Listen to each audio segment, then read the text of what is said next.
everybody. Carrie here with you today. Either Carrie Schaefer or Carrie Ann King. You get to decide what you're going to call me because I get to be both people, which is really awesome.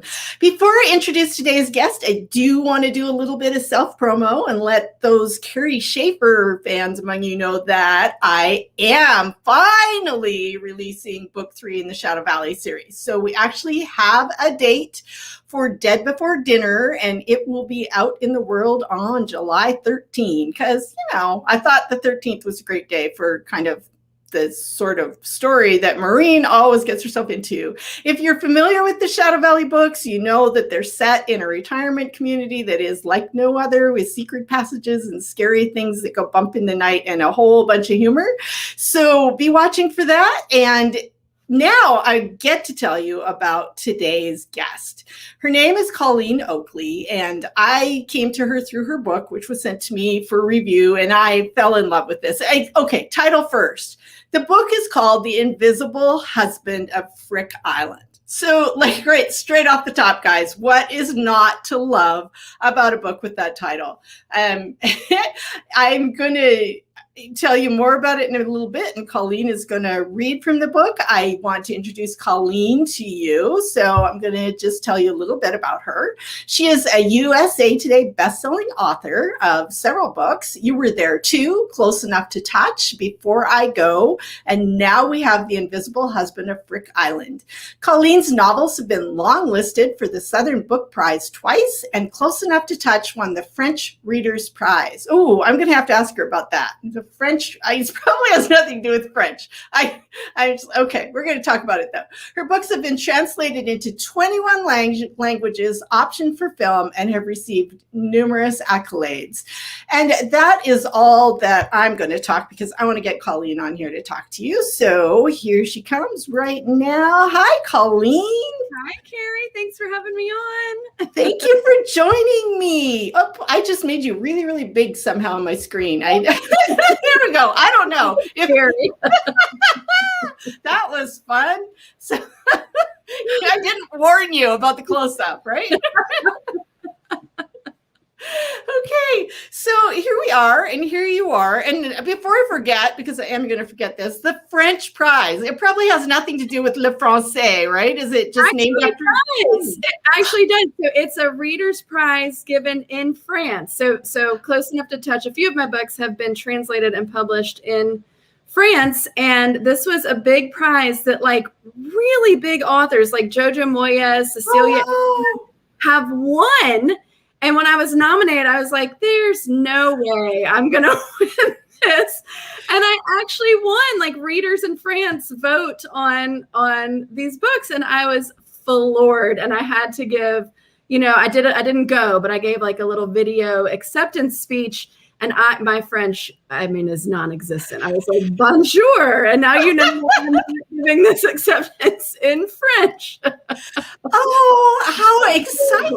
It was very exciting. Fun. So it was translated in French, and yes, not by me. Yeah, clearly not. That would be interesting. I do speak a little bit of French, so I'm always fascinated by these things. But that is so cool. That is just very cool. It's a big highlight of my career. I can imagine. So how fun. And you've had lots of other awards, so it's not the only one. But right now, before we go any further, I want to talk about the book. Okay. Of the book. So first of all, you have a copy, so you have to show us. People, I do not have a physical copy of this book. I was supposed to have one, but it did not come to me, so I read it. I inhaled it on my Kindle. I just love this book. So It's called The Invisible Husband of Frick Island. Yeah. So I'm just trying to think.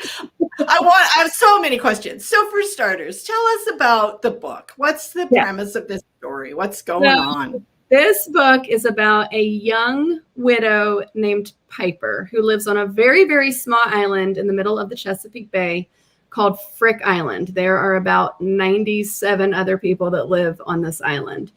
And she was young, in love with her very young husband. They got married very early, and her husband is a waterman, like most men on this island. They fish and crab in order to make their living.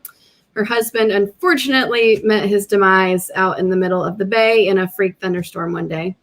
And Piper was in such grief and denial about this loss that she woke up one day and continued to live her life as though Tom, her husband, was still right beside her, talking to him, walking him down to the docks where she would, walk him to work every morning. And the townspeople aren't quite sure what to do with this, and they decide the best thing to do is go along with it. So that's the really fun part. It's a trick, right? And before we go any further, okay, is that where the name of the island came from? Because this is so strange. That would have been very smart of me to come up with this clever phrase and then name the island. I came up with the island first, and then I thought, oh, what the frick? That makes for this very quirky book.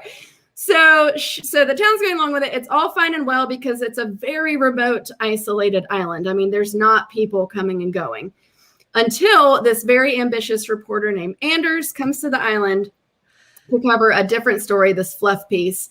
And he, in fact, finds this very fascinating story of an entire town interacting with a man who does not actually exist. Right. And we don't want to tell people any more than that because they have to read the book to find out the rest. No spoilers. No spoilers. No spoilers. Anders. I do have to say, Anders.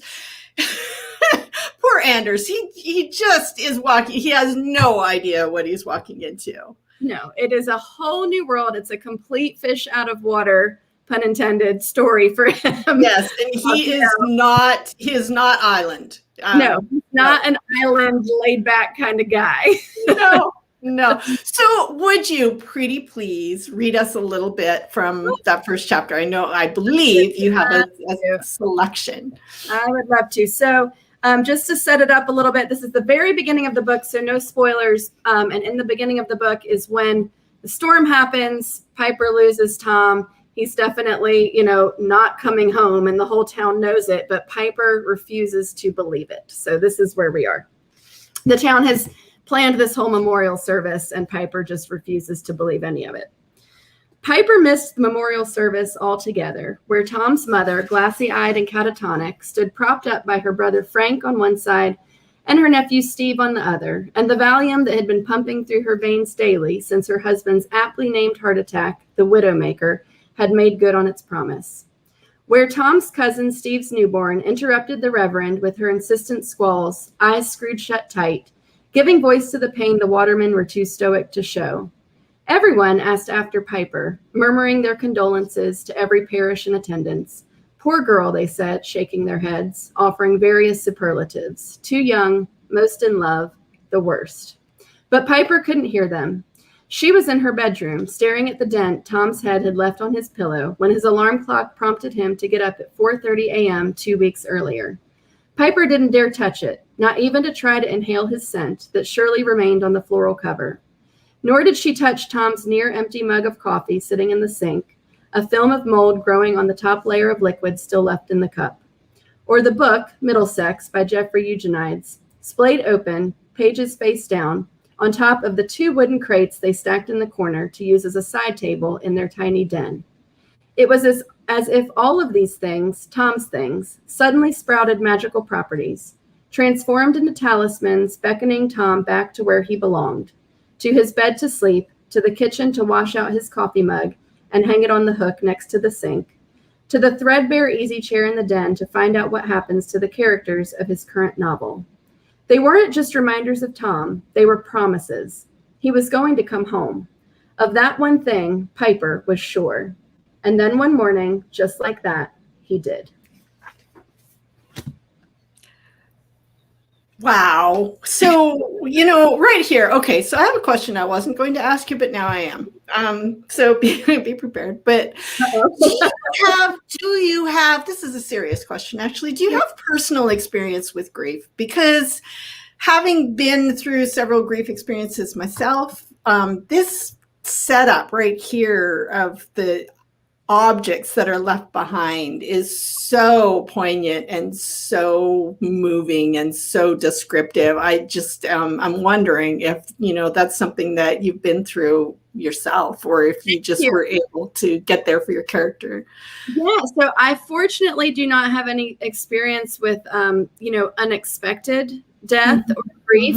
I did lose my grandmother, as many people do. She was a best friend to me, and it was a very, very tough time in my life. So grief in the natural sense that everybody experiences grief. But yeah, I just really dig deep and try to go there for what my characters are going through. Well, you really got there. It was beautiful. One thing I do love about this book, if you know anything about my Carrie Ann King books, I love mixing grief and humor and quirky all together in the same place. And so that was one of the things that I really loved about this book, is because it made me laugh and cry and go, what the frick?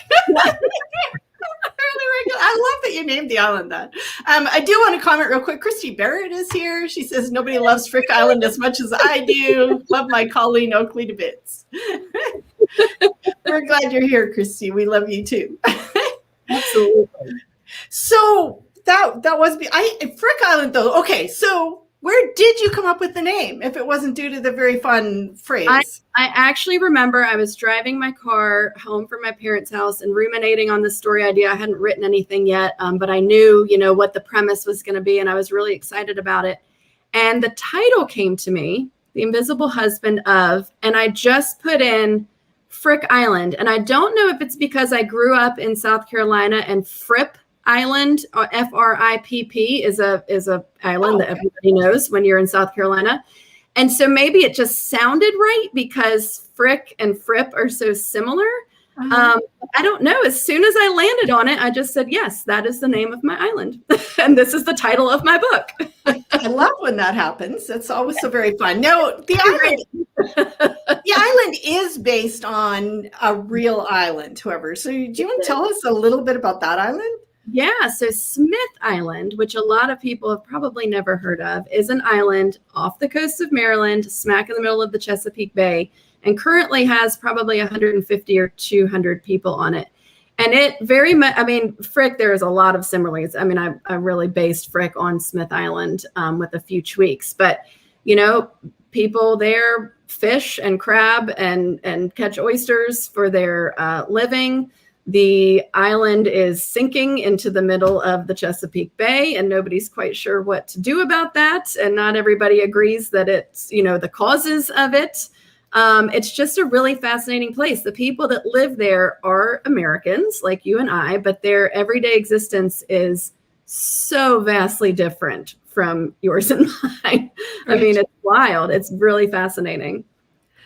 And they're famous for cake. I have to bring this up because cake, cake is the best. Cake. And so they're very famous. So anybody who's heard of the island probably has heard of it because of the Smith Island cake, which is actually the state dessert of Maryland. Little fun fact. And 7 layers, right? 10 to 12, actually. It is a layer. Lots and lots of layers of cake and lots of layers of frosting, which is my favorite part of cake. Exactly. How could you go wrong? Absolutely. And for people who are interested, if you're a baker, the recipe is on my website. If you click on The Invisible Husband of Frick Island, you can find the original Smith Island cake recipe. And you can also, if you're not a baker like me and not feeling ambitious, you can order it from the Smith Island Baking Company, which is fun. Yeah. Well, okay, so we all need to have cake. When I was reading the book and when I first heard of it, I could not help thinking about a movie that I'm really trying to remember, and maybe you've seen it. So it's about a young man whose wife dies, and he's absolutely devastated and not well, and he gets a dummy, like a mannequin. Lars and the Real Girl. Lars and the Real Girl. I love that movie. Yes. Yes. So that movie had a huge impact on me. And when I was beginning to write this book, I, of course, thought of that movie. And the thing that I love about it and what I hope that I did in the book is the community aspect of that film. Everybody pulling together and showing their love and support for somebody who's going through a really tough time, mentally ill or not, Right. And included his real girl in all of their, invited her over. And it was so beautifully done that I have little chills about that, actually, that movie. It filled me up in the biggest emotional way. And you did that with the book too. You did. You succeeded. Thank you so much. So, fun thing about Colleen is before she wrote books, or maybe during the same time, actually, I don't know the timeline about that, but she used to be in journalism and worked for magazines and did freelance work. And I'm really interested in that. I keep thinking I'm going to. It's like, all right, I should write some articles and I should pitch them and maybe that would get readers from it. But I like fiction very, very much. So I just never go there. So tell us a little bit about that part of your life. Sure. So I was a senior editor for Marie Claire magazine and an editor-in-chief for Women's Health and Fitness. And I did, I really ran the gambit of all kind of articles: health, fitness, sex and relationships, celebrities, all of that super fun stuff that seems really glamorous, but actually the work is not. And then when I left New York and left the magazine business, I continued to freelance for a lot of the big women's magazines, and that was really fun. So now I heard from a little birdie that you might have kind of a fun story about that part of your life that you would be willing to share with us if I ask very nicely. Yes, it is a little embarrassing. So when I was freelancing, I did a lot of, women type stories, but I had a friend who was working for ESPN magazine. And at the time, Atlanta had a hockey team. And she asked me if I would do a story and go interview some of these hockey players. And I said, look, I don't know anything about hockey. And she said, no, it's more about like their personal life and stuff. You'd be great. And I said, okay, well, I'll do it. Oh no, sorry. There was a car alarm in the parking lot. So I said, great. I go to this, arena. I go into the locker room. Well, first of all, if you could probably imagine any male athletic locker room, when a female journalist walks in, they turn into like 10-year-old boys. They think it's hilarious to be naked. Sure. Yeah. I was wildly unprepared for that. And I just kind of froze. And then I tried to be cool. Like I had been there a million times because they think I'm a sports journalist. So I'm just keeping my eye line up, trying not to look at anybody. And I'm interviewing these guys, trying to pretend that I know exactly what I'm talking about and I know who they are, and just trying to play it so cool. And I go up to like do my third interview and I ask this guy, hey, can I ask you a few questions? And he says, sure. And I start asking him these questions and everybody in the locker room starts snickering and laughing. And I have no idea what's going on. And then finally he tells me that he's not actually a hockey player. He's basically like the equipment manager. And I just wanted to melt into the floor and go away because it was so apparent that I was way fish out of water, should not have been there in the first place. Oh, no. So was the equipment manager also naked, or was he like at least clothed? Which everybody is like, that should have been your clue that you were a hockey player. I would have just been, well, hey, I like the fact that he's clothed. Yeah, that's why I was probably drawn to him. Like, let me talk to this guy. Oh, that's really funny. And I'm sure that there was much laughter about it later, and they were very proud of their 10-year-old selves. Sure. Boys will be boys, right? And it was brave of you to do that. Never did it again. Didn't change your line of work to just get into that. No. Christy would like you to know, she is reminding us that she brought up Lars and the Real Girl the first time you guys talked about Invisible Island. We did. Yeah. Which is just so great, so fun. So, Colleen, what's next for you? Are you working on a book right now? I am, and I'll just give the quick little elevator pitch because it's so fun. It's called The Mostly True Story of Tanner and Louise. And it's about an 84-year-old woman named Louise who is a suspected international jewelry thief. And Tanner is a college dropout who ends up taking care of Louise, and they end up on the lam together from the police. And Tanner's trying to figure out who Louise really is.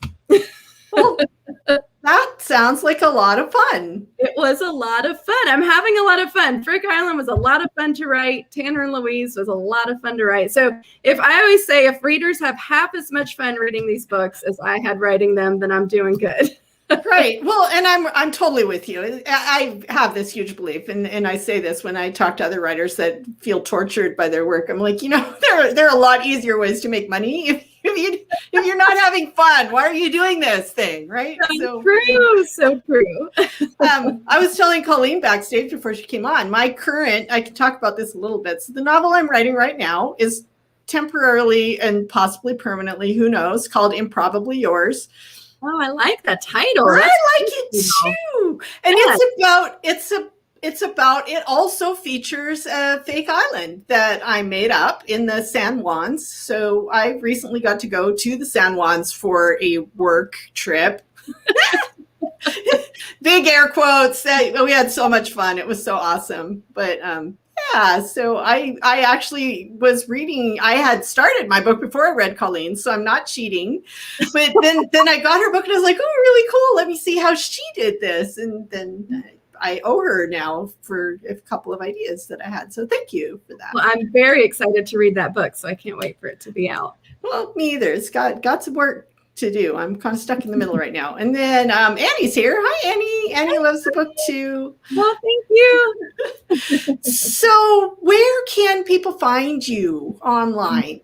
Yes. So on Facebook and Instagram, I am at writer Colleen Oakley. Okay. And on Twitter, just to mix it up, I'm at Oakley Colleen.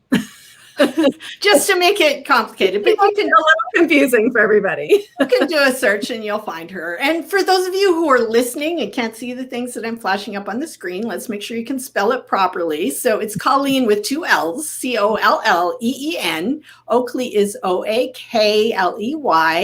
Her website is ColleenOakley.com. And she is on all of those awesome social media sites. And she's a lot of fun, you guys. So you need to find her and hang out, which we've already made clear. So do you have anything else that you would like to tell us? Anything coming up that people might want to get in on, or a newsletter you want people to sign up for, or any of that stuff? Any of that would be great. If you go to my website or my Facebook page, I still have quite a few virtual and some in-person events. So check it out. And if you're near any of the events I'm doing, I would love to see you. Yeah, absolutely. So again, website, ColleenOakley.com, ColleenOakley.com. The book is The Invisible Husband of Frick Island. Oh, no. Yes, show us that lovely cover again. Oh, and we do need to, one more word about Anders. So there is a friendship that develops with Anders, and Anders is a whole nother character that is just, I guess, I don't know. I don't want to give too much away. So you need to know that. There's quirky characters. There's a little romance. There's some grief. There's a mystery. There's just like all kinds of fun stuff. So you do want to read this if you haven't read it already. The Invisible Husband of Frick Island by Colleen Oakley. Follow her, get on her newsletter so you don't miss out on the next awesome book. Colleen, thank you so much for being here today. This was so much fun. I appreciate it. It was just really lovely for me to get a chance to meet you. Thank you. Thank you. Same here. All right. You take care. I will be back again next week with another guest. So make sure you tune in, same time, same channel, and see who's here. Take care. Read some good books. Start with Colleen's. Bye, everybody. Bye.